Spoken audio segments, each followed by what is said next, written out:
وعد الله الذين آمنوا منكم وعملوا الصالحات ليستخلفنهم صدق الله مولانا العظيم قال النبي صلى الله عليه وسلم مروا أبا بكر فليصلي بالناس أو كما قال عليه الصلاة والسلام الصلاة والسلام عليك يا سيدي يا رسول الله وعلى آلك وأصحابك يا سيدي يا حبيب الله مولاي صل وسلم دائما أبدا على حبيبك خير الخلق كلهم۔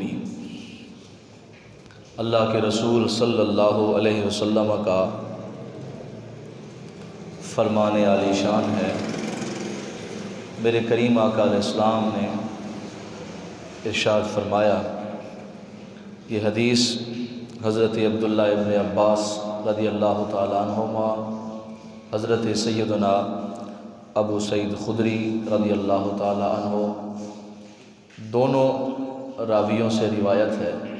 بخاری شریف کی پہلی جلد میں ذکر ہے کہ نبی کریم علیہ السلام کا آخری خطبہ تھا۔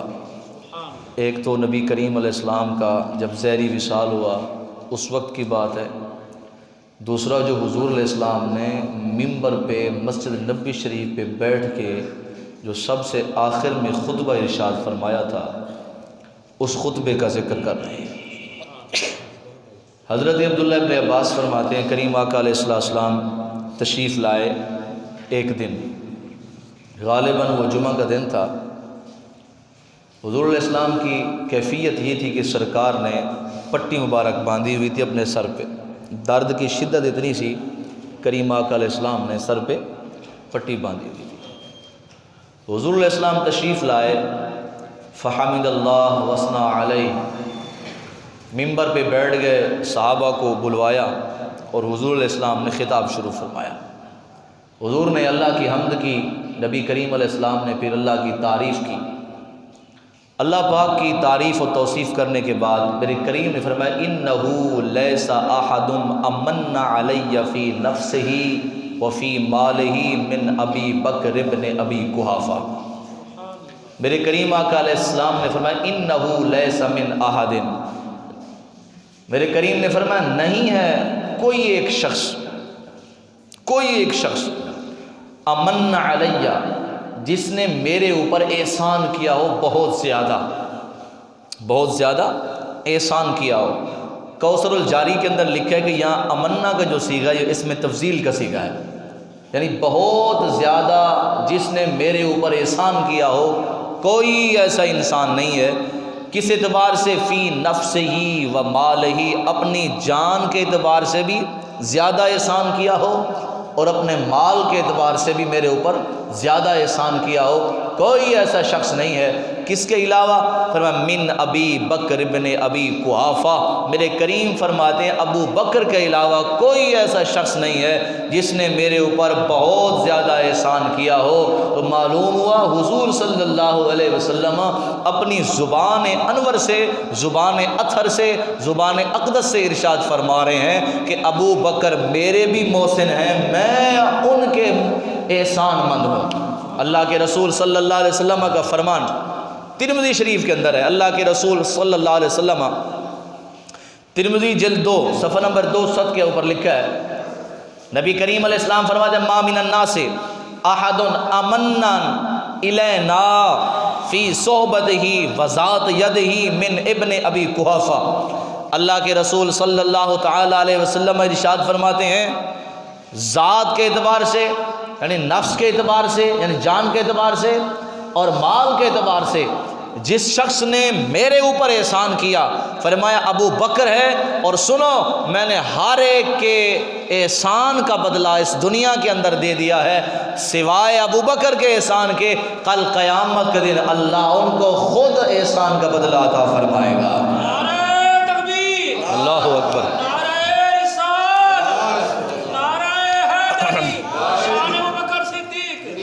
کوثر الجاری کے اندر، ارشاد الساری کے اندر، فتح الباری کے اندر یہ تقریباً ملتے جلتے الفاظ ہیں۔ اس حدیث کی شرح کے اندر فرماتے ہیں کہ اللہ کے رسول نے یہ کیوں فرمایا امن علیہ، میرے اوپر زیادہ احسان کیا۔ ابو بکر صدیق نے کیا احسان کیا؟ فرمایا اکثر جودن فی نفسہی و مالہی، فرمایا نبی کریم علیہ الصلوۃ والتسلیم پر احسان یہ کیا، حضور علیہ السلام کو جہاں بھی مال کی ضرورت پڑی ابو بکر نے اپنا مال کھول دیا، مصطفیٰ کو جان کی ضرورت پڑی ابو بکر نے جان کو پیش کر دیا۔ فرمایا یہ احسان ہے۔ مصطفیٰ کریم صلی اللہ تعالی علیہ وآلہ وسلم جب احسان مند ہیں تو معلوم ہوا کہ ابو بکر کوئی چھوٹا موٹا بندہ نہیں ہے، بہت بڑا بندہ ہے، جس کے احسان مند خود مصطفیٰ کریم علیہ السلام ہیں۔ کتنے احسان ہیں؟ ایک تو نبی کریم علیہ السلام کی ظاہری زندگی کے وقت، یعنی حضور علیہ السلام نے جب اعلان نبوت کیا اس کے 23 سال جو دور حکومت ہے مصطفیٰ کریم علیہ السلام کا، دور رسالت ہے، اس کے احسان الگ الگ ہیں۔ حضور کے ساتھ گئے، حضور کے ساتھ جنگوں میں شریک ہوئے، غار میں تشریف لے گئے، یعنی کئی سینکڑوں ہزاروں کی تعداد میں احسان ہے۔ لیکن حضور صلی اللہ علیہ وسلم کے ظاہری وصال کے بعد جو ابو بکر کے مصطفیٰ کریم علیہ السلام کی امت پر احسان ہے وہ بھی کمال کے ہیں۔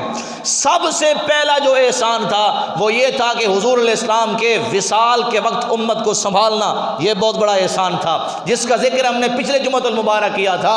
آج ہم تھوڑا آگے چلیں گے۔ مصطفیٰ کریم صلی اللہ تعالی علیہ وسلم کی امت پر جو دوسرا احسان کیا وہ یہ تھا، قبیلہ بنو سعد، حضرت سعد بن عبادہ رضی اللہ تعالی عنہ کے ہاں محفل لگ چکی تھی۔ انصار کہتے تھے ہم خلیفہ چنیں گے، اور مہاجر کہتے تھے ہم میں سے خلیفہ ہوگا۔ ابو بکر صدیق رضی اللہ تعالی عنہ تمام کی رائے سے اور تمام کے مشورے سے حضرت ابو بکر صدیق رضی اللہ تعالی عنہ امیر المومنین بن گئے، خلیفۃ المسلمین بن گئے۔ اور ابو بکر صدیق کا خلیفہ بننا یہ بھی احسان تھا امت پر۔ وہ کیسے؟ وہ اس لیے کہ بعد کے تمام صحابہ کرام نے اس بات پر اتفاق کیا ہے کہ اگر ابو بکر صدیق خلیفہ نہ بنتے تو امت یوں متحد نہ رہتی، بلکہ امت کے اندر انتشار ہو جاتا، امت دائیں بائیں بھٹک جاتی، اسلام کا شیرازہ بکھر جاتا۔ ابو بکر صدیق کا خلیفہ بننا یہ اس بات کی دلیل تھی کہ ابو بکر صدیق ہی وہ واحد شخصیت تھے جو حضور کے ظاہری وصال کے بعد امت کو بھی سنبھال سکتے تھے، امت کے والی مصطفیٰ کریم علیہ السلام کے اہل بیت کو بھی سنبھال سکتے تھے، مصطفیٰ کے جمیع صحابہ کو بھی سنبھال سکتے تھے۔ نعرہ تکبیر، اللہ اکبر۔ نعرہ رسالت، نعرہ حیدر۔ حضرت ابو بکر صدیق رضی اللہ تعالیٰ عنہ ایک تو صحابہ کی رائے سے منتخب ہوئے، لیکن یاد رکھو نبی کریم صلی اللہ تعالی علیہ وسلم نے اپنی ظاہری زندگی کے اندر کچھ ایسے اشارات عطا فرمائے تھے کہ جن اشاروں سے معلوم ہوتا ہے کہ مصطفیٰ کریم علیہ السلام دنیا کے اندر اپنی ظاہری زندگی کے اندر بیان کر گئے تھے کہ میرے بعد جو خلیفہ ہوگا حضرت سیدنا ابو بکر صدیق رضی اللہ تعالی عنہ ہوں گے۔ تو معلوم ہوا ابو بکر صدیق وہ ہے، ایک تو امت نے انہیں خلیفہ بنایا، حضور علیہ السلام اپنے الفاظ کے دائروں کے اندر بیان کر گئے تھے کہ میرے بعد جو خلیفہ بنے گا اس کا نام ابو بکر صدیق رضی اللہ تعالیٰ عنہ ہوگا۔ چند چیزیں میں بیان کرتا ہوں، یہ بھی امت پر احسان تھا ابو بکر صدیق رضی اللہ تعالیٰ عنہ کا کہ آپ خلیفہ بن گئے۔ آپ کہیں گے وہ کیسے؟ 8 ہجری کو رمضان المبارک کے مہینہ میں مکہ شریف فتح ہوا۔ یہ دلیل دے رہا ہوں آپ کو، یاد رکھنی ہے آپ نے اس بات کو۔ رمضان کے مہینہ میں سن 8 ہجری میں مکہ شریف فتح ہوا۔ نبی کریم علیہ السلام نے 9 ہجری کے اندر ذیقعد کے مہینہ میں نبی کریم علیہ السلام نے فرمایا صحابہ جنہوں نے حج کے لیے جانا ہے تیاری کر لیں۔ نبی کریم علیہ السلام نے کم و بیش 300 صحابہ کو منتخب فرمایا، 300 صحابہ کو منتخب فرمایا۔ وہ 300 صحابہ جو تھے وہ صحابہ کرام احرام باندھنے کے بعد حاضر خدمت ہوئے۔ بعد فرماتا ہے احرام سے پہلے حضور کی بارگاہ میں آ گئے، یا رسول اللہ آپ ہمیں تو حج کے لیے بھیج رہے ہیں، آپ کیوں نہیں آ رہے؟ آپ تو ہمارے امیر حج بنے، ہمارے سردار بنے، ہمارے قائد بنے، ہمارے سپہ سالار بنے اور ہماری رہنمائی فرمائے۔ حضرت مصطفیٰ کریم صلی اللہ تعالی علیہ وسلم نے اعلان فرمایا سنو، میں تمہارا امیر بن کر نہیں جاؤں گا، بلکہ میری جگہ پہ تمہارا امیر ابو بکر صدیق بنے گا۔ یہ امیر ہوگا، اس امیر کی اطاعت کرنی ہے، جاؤ اس کے ساتھ حج کر کے آؤ۔ تو معلوم ہوا صحابہ کرام کے فرمایا صحابہ کرام کا امیر ابو بکر کو بنا کر مصطفیٰ کریم نے بتایا، فرمایا جو حج کا امیر بن سکتا ہے میرے بعد بھی وہی امیر بنے گا، وہی جانشین بنے گا۔ آگے میرے دوستوں کو بات سمجھ. ایک دلیل نبی کریم صلی اللہ تعالی علیہ وآلہ وسلم نے جب حضور علیہ السلام کا آخری وقت آیا، اب توجہ سنیں، جب حضور کا آخری وقت آیا نبی کریم علیہ السلام نے امامت کے اعتبار سے جو آخری نماز پڑھائی وہ تھی مغرب کی نماز. سمجھ آ رہی ہے آپ کو؟ حضور علیہ السلام نے امامت کے اعتبار سے، یعنی جس میں آپ مصلی پہ کھڑے ہو کر نماز پڑھائی، امام بنے، تو وہ نماز کون سی تھی؟ مغرب کی نماز. جمعہ کا دن تھا، نبی کریم علیہ السلام نے جمعہ کی نماز پڑھائی، عصر کی نماز پڑھائی، مغرب کی نماز. جب حضور نے مغرب کی نماز پڑھائی، حضور علیہ السلام کی طبیعت مبارک زیادہ بگڑ گئی. حضور علیہ السلام بستر علالت پہ تشریف لے آئے، یہ بخاری کے اندر ہے. نبی کریم صلی اللہ تعالی علیہ وسلم جب آپ بستر علالت پہ تشریف لائے، ادھر سے بلال حبشی نے اذان عشاء دی. جب عشاء کی اذان ہو گئی تو رسول اللہ صلی اللہ علیہ وسلم نے فرمایا عائشہ جی یا رسول اللہ، فرمایا پیغام بھجوا دو بلال حبشی کو اور صحابہ کو، فرمایا انہیں کہو مرو ابا بکر فلیصلی بالناس، فرمایا میرے پہلے یار ابو بکر صدیق سے کہہ دو کہ مصلی پر کھڑے ہو جائیں، میرے صحابہ کو نماز پڑھائیں. ویسے اس بات پہ چس والی سبحان اللہ ہونی چاہیے. یہ کوئی چھوٹی موٹی بات ہے یار، ہے بہت بڑی بات ہے. یہ میں پھر کہنے لگا ہوں، آپ کو دعوت دے رہا ہوں، آپ کو دعوت دے رہا ہوں. میرے دوستو، ایک ہوتا ہے اصل، ایک ہوتا ہے نائب. جب میں یہاں حاضر نہیں ہوتا قاری صاحب نماز پڑھاتے ہیں، اور جب میں آ جاتا ہوں بلا مثل و بلا تمثیل تو قاری صاحب کیا کرتے ہیں؟ پیچھے ہو جاتے ہیں، میں آگے. کیوں؟ فرمایا قاری صاحب اصل ہے، میں فرع ہوں، میں نائب ہوں. تو معلوم ہوا مصطفیٰ کریم علیہ السلام بلا مثل و بلا تمثیل امت مصطفیٰ کے اندر یہ سلسلہ چلا آ رہا ہے. اصل نہ ہو تو اس کا نائب کام کرتا ہے، اور جب اصل نہ ہو تو نائب اصل کے قائم مقام ہوتا ہے. مصطفیٰ کریم علیہ السلام نے ابو بکر صدیق کو اپنی زندگی کے اندر مصلی پہ کھڑا کر بتایا، فرمایا میں اصل ہوں، میرے بعد آپ نائب ہو، اور جب میں نہیں ہوں گا تو میری جگہ تم کھڑے ہو جانا، کائنات کو علم ہو جائے. جب تک مصطفیٰ تھے تو وہ اصل تھے، وہ چلے گئے، اب اصل بھی ابو بکر ہیں، نائب بھی ابو بکر ہیں. اللہ اکبر. میرے دوستو، مصطفیٰ کریم علیہ السلام نے فرمایا مرو ابا بکر فلیصلی بالناس.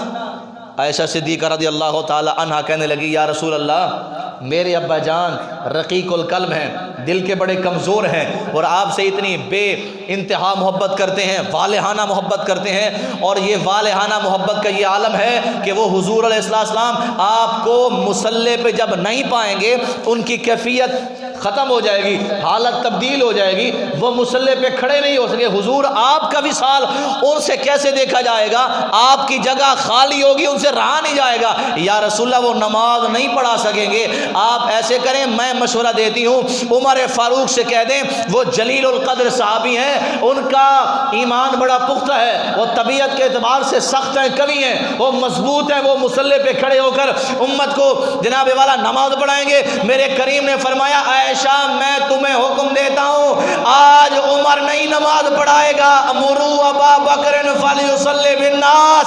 عمر آج پیچھے کھڑا ہوگا، میرا یار مصلی امامت پہ کھڑا ہوگا. آگے میرے دوستوں کو بات سمجھ.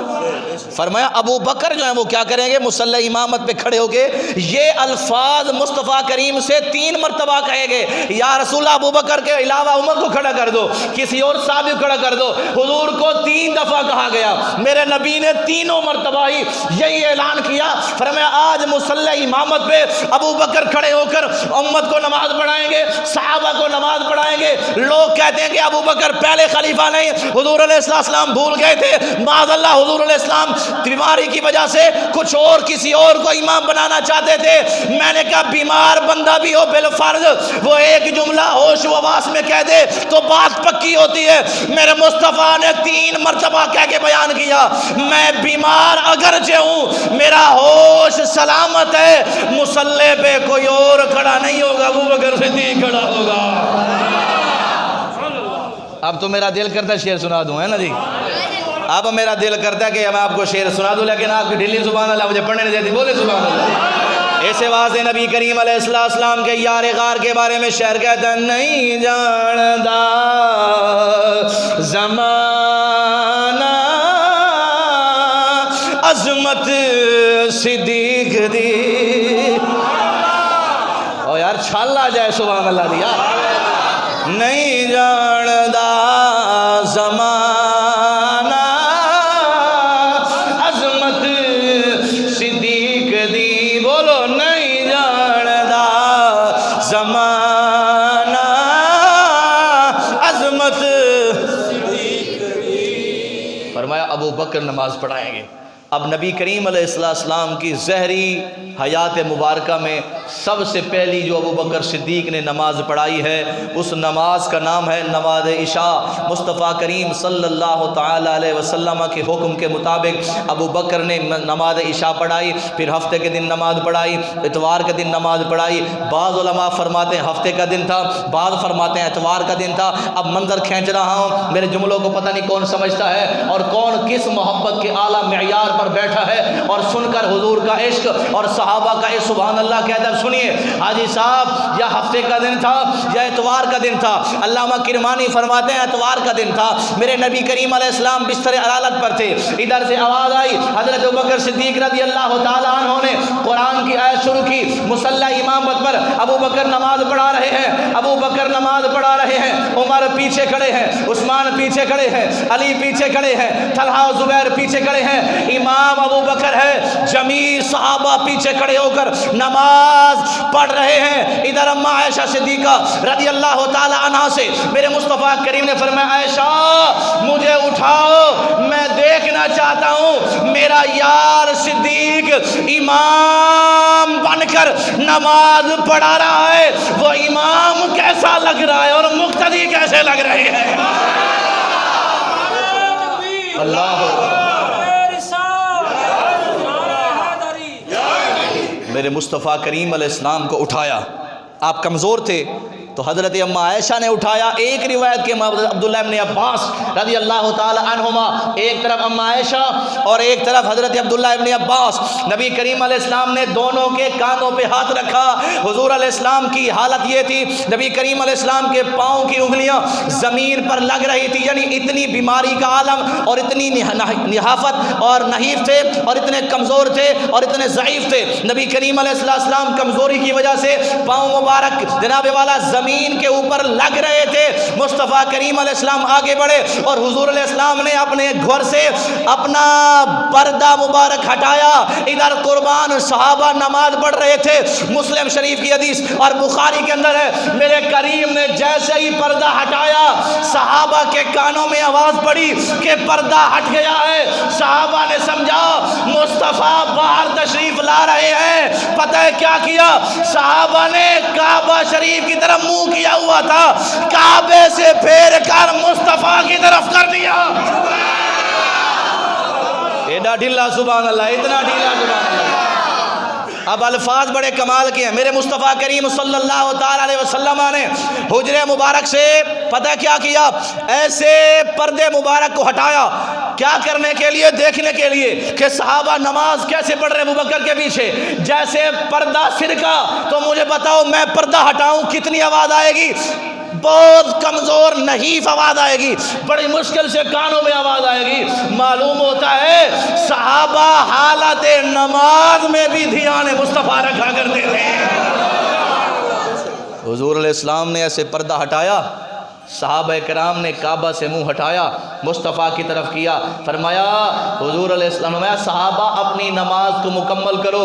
ابو بکر کے کانوں میں آواز گئی تو ابو بکر صدیق پیچھے مڑے، ابھی مڑنے ہی والے تھے۔ نبی کریم نے فرمایا ابو بکر اپنی جگہ پہ کھڑے ہو کر صحابہ کو نماز پڑھاؤ۔ ابو بکر اپنی جگہ پہ کھڑے ہو کر صحابہ کو نماز پڑھاؤ۔ جملہ بڑا وزنی تھا، آپ نے سنا اور آپ دس سے مسی نہیں ہوئے۔ میرے کریم نے فرمایا صحابہ ابو بکر کے پیچھے کھڑے ہو کر نماز پڑھو۔ ابو بکر تم نماز کو مکمل کرو، اپنی نماز کو مکمل کرو، اپنی نماز کو مکمل کرو۔ اگر آپ غور فرمائیں جملہ اعلیٰ سے اعلیٰ دینے لگا ہوں۔ میرے کریم نے فرمایا ابو بکر اپنی بقیہ نماز کو مکمل کرو، تو نتیجہ یہ نکلا آج مصطفیٰ اپنی زبان سے بیان کر رہے ہیں کہ اس پوری کائنات میں مجھے وہ منظر یاد آ گیا ہے کہ شب معراج تھی، آدم سے لے کر عیسیٰ علیہ السلام میرے پیچھے تھے، میں نبیوں کا امام بنا تھا، مجھے امام الانبیاء کا لقب ملا۔ آج جس کو مصلی اپنے پہ کھڑا ہو کر امامت کا آل بنا رہا ہوں، دیکھو تو صحیح، اس وقت میں امام الانبیاء بنا تھا۔ انبیاء دیکھ کر رشک کر رہے تھے کہ نبیوں کا نبی امام الانبیاء کیسا ہے۔ آج محمد ابو بکر کو مصلی پہ کھڑا ہو کر امامت کرتا ہوا دیکھ کر دنیا کو بتانا چاہتا ہے کہ کل میں امام الانبیاء بنا تھا، تمام نبیوں کا امام میں ہوں اور تمام امتوں کا امام ابو بکر صدیق ہے۔ ابو بکر صدیق رضی اللہ تعالی عنہ مصلی امامت پہ کھڑے ہو گئے اور نماز پڑھائی۔ 17 ایک روایت کے مطابق 17، ایک کے مطابق 19، ایک کے مطابق 21، ایک کے مطابق 12۔ میرے ابو بکر صدیق نے حضور کے زمانہ میں 17 نمازیں با جماعت حضور کے زمانہ میں پڑھائی۔ تو معلوم ہوا، علماء فرماتے ہیں جس کو مصلی دے کے جا رہے تھے اسی سے نتیجہ نکلتا ہے اپنا خلیفہ بنا کے جا رہے تھے۔ ایک اور بات سمجھا دو، اگر آپ سبحان اللہ کہہ دیں تو اتنا ڈھیلا سبحان اللہ، پھر مجھے بات بھول جائے گی، بولے سبحان اللہ۔ میرے دوستوں، کچھ دوست کہتے ہیں جی ابو بکر صدیق چونکہ ظاہری خلیفہ بنے اور ان کے پاس علم تھا اور عمل تھا وغیرہ وغیرہ، فلاں فلاں چیز کی وجہ سے آپ کو فضیلت دی گئی ہے۔ حقیقت میں خلیفۃ المسلمین، امیر المومنین، خلیفہ بلا فصل حضرت علی المرتضیٰ ہوتے، چونکہ وہ آپ کے علم کے وارث ہیں۔ حضرت سیدنا علی المرتضیٰ شیر خدا رضی اللہ تعالیٰ عنہ خلیفہ بلا فضل ہیں۔ میں نے پوچھا کیوں؟ کہا اس لیے کہ حضرت علی المرتضیٰ جو ہیں وہ حضور کے باطنی علم کے وارث ہیں، حضور کے روحانی علم کے وارث ہیں، حضور کے باطنی علم کے وارث ہیں، حضور کے ظاہری نہیں باطنی علم کے وارث ہیں۔ ابو بکر صدیق رضی اللہ تعالیٰ عنہ حضور کے ظاہری علم کے وارث تھے، اس لیے مصطفیٰ کریم علیہ السلام نے اپنا مصلی دیا، مصلی امامت عطا فرمایا۔ اب اللہ جانے میرا جملہ کہاں تک جاتا ہے اور کہاں تک آپ سنتے ہیں، ایک مرتبہ پھر سنیے۔ لوگ کہتے ہیں علی المرتضیٰ شیر خدا نبی کے علم کے وارث ہیں، حضور کی روحانیت کے وارث ہیں، باطنی علم کے وارث ہیں، اس لیے مصلی پہ حضرت ابو بکر صدیق ظاہری علم کے وارث تھے، اس لیے ان کو مصلی دیا گیا۔ میں نے کہا عقل کے اندھے، مصطفیٰ کریم علیہ السلام جسے اپنے مصلی پہ کھڑا کر کے دنیا کو بتانا چاہ رہے تھے، فرمایا تم ظاہری اور باطنی کی باتیں کرتے ہو، میری نگاہ میں جو سب سے بڑا باطنی علم رکھنے والا ہے اور سب سے زیادہ ظاہری علم رکھنے والا ہے ابو بکر ہے، اس لیے کہ میرا ظاہر بھی ابو بکر جانتے ہیں، میرا باطن بھی ابو بکر سے ابو بکر عزیزان گرامی قدر پیارے دوستوں، مصطفیٰ کریم صلی اللہ تعالی علیہ وسلم نے اپنے مصلی پہ کھڑا کر دیا۔ معلوم ہوا نبی کریم علیہ السلام بتانا چاہتے تھے دنیا والوں میرے جانے کے بعد خلیفۃ المسلمین حضرت سیدنا ابو بکر صدیق رضی اللہ تعالیٰ عنہ بنیں گے۔ اب جملہ سنیے، نبی کریم علیہ الصلوۃ والتسلیم بخاری شریف کے اندر حدیث نمبر 3659 کے اوپر حدیث پاک ہے، مصطفیٰ کریم علیہ السلام تشریف فرمائے، حضرت جبیر بن مطعم رضی اللہ تعالیٰ عنہ فرماتے ہیں کریم آقا علیہ السلام کی بارگاہ میں ایک عورت آ گئی، عرض کرتے یا رسول اللہ میری یہ پریشانی ہے، یہ پریشانی دور کر دیجئے، میری یہ حاجت ہے، یہ حاجت دور کر دیجئے۔ میرے کریم نے فرمایا اے پیاری مائی ابھی چلے جاؤ، ابھی چلی جاؤ، ابھی میں نے تمہیں جواب نہیں دینا، پھر بعد میں آنا، تمہیں اس مسئلے کی جناب والا ضرورت پوری کر دوں گا، یہ حاجت پوری کر دوں گا۔ میں عرض کر دی یا رسول اللہ ابھی تو میں چلی جاؤں پھر میں پلٹ کے واپس آؤں، یا رسول اللہ آپ اگر نہ ہو تو پھر یہ میرا مسئلہ کون حل کرے گا؟ اللہ کے نبی صلی اللہ تعالی علیہ وسلم نے فرمایا اے پیاری عورت سن لے، جب میں نہیں ہوگا میرے بعد ابو بکر ہوگا، وہی تیرا مسئلہ حل۔ اب میرا دل کرتا ہے مور لگا دوں علی المرتضیٰ کے واقعہ سے، بولو سبحان اللہ۔ وہ کہتا ہے خلیفہ بلا فصل حضرت علی المرتضیٰ، میں نے کہا تو نے پڑھا ہی کچھ نہیں ہے نا، بول سبحان اللہ یار۔ ایک دن حضرت علی المرتضیٰ شیر خدا رضی اللہ تعالیٰ عنہ فرماتے ہیں، خود کتاب الکبائر کے اندر ہے، فرمایا حضرت علی المرتضیٰ شیر خدا فرماتے ہیں میں مسجد نبوی شریف کے باہر کھڑا تھا، ایک شخص آیا کہنے لگا میں نے حضور سے ملنا ہے۔ میں نے کہا بتاؤ کیا کام ہے؟ کہا حضور نے مجھ سے گھوڑا لیا ہے صلی اللہ علیہ وسلم، اور گھوڑے کے پیسے ادھار تھے، آج ادھار لینے کے لیے آیا ہوں۔ فرمایا اندر چلے جاؤ، مصطفیٰ کریم بیٹھے ہوئے ہیں۔ حضرت علی فرماتے ہیں بندہ اندر گیا، میرے مصطفیٰ کریم نے فرمایا ابھی میرے پاس اس وقت پیسے نہیں ہیں، ابھی چلے جاؤ، بعد میں آنا تمہیں پیسے دے دوں گا۔ حضرت علی فرماتے ہیں بندہ باہر آیا، میں نے کہا یار تو ایسے واپس آ گیا، دوبارہ حضور کی بارگاہ میں چلا جا، حضور سے عرض کر کل نفس ذائقۃ الموت، فرمایا اذا جاء اجلهم لا يستاخرون ساعة ولا يستقدمون، ہر نفس نے موت کا ذائقہ چکھنا ہے، ہر روح نے موت کا ذائقہ چکھنا ہے۔ انبیاء بھی مریں گے، ولی بھی مرنے والے ہیں، رسول بھی مرنے والے ہیں، اللہ کی ذات ہمیشہ رہنے والی ہے، ہر انسان کو موت کا ذائقہ چکھنا ہے۔ جا حضور کی بارگاہ میں چلا جا، جا کے عرض کر یا رسول اللہ آپ فرماتے ہیں کہ بعد میں آنا، میں تمہیں پیسے لوٹا دوں گا، یا رسول اللہ میں دوبارہ آؤں، آپ اپنی مسند پہ، اپنے ممبر پہ، اپنے مصلی پہ، اپنی مسجد میں نہ بیٹھے ہوں، یا رسول اللہ مجھے پیسے کون دے گا؟ میرے کریم نے فرمایا سن، اگر میں ادھر نہ بیٹھا ہوں تو میری جگہ پہ میرا ابو بکر بیٹھا ہوگا، وہی تمہیں پیسے دے گا۔ بولے نہیں یار، بولے نہیں یار۔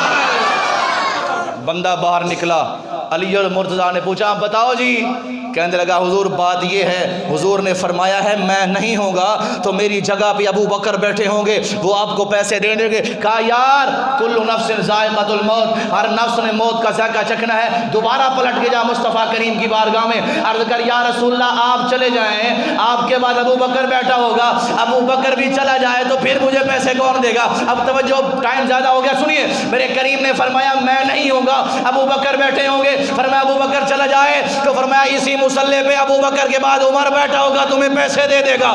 باہر نکلا، علی المرتضیٰ نے پھر بھیجا، کہنے لگا حضور ابو بکر بھی چلے جائیں، عمر بھی چلے جائیں، فرمایا عثمان بیٹھا ہوگا، تمہیں عثمان ہی میرے پیسے دے گا۔ اب جملہ ضائع نہیں کرنا، اب توجہ میری طرف، ان حماق سے سننا میرے جملوں کو۔ میرے کریم نے فرمایا میں نہ ہوں تو ابو بکر پیسے دے گا، ابو بکر نہ ہو تو عمر پیسے دے گا، عمر نہ ہو تو عثمان پیسے دے گا۔ حضرت علی نے فرمایا واپس پلٹ جا، حضور سے عرض کر یا رسول اللہ اگر عثمان بھی فوت ہو جائیں تو میرے پیسے کون دے گا؟ اگر آپ اتنا ٹھنڈا سبحان اللہ کہیں گے پھر تقریر ہفتے بولو سبحان اللہ یار۔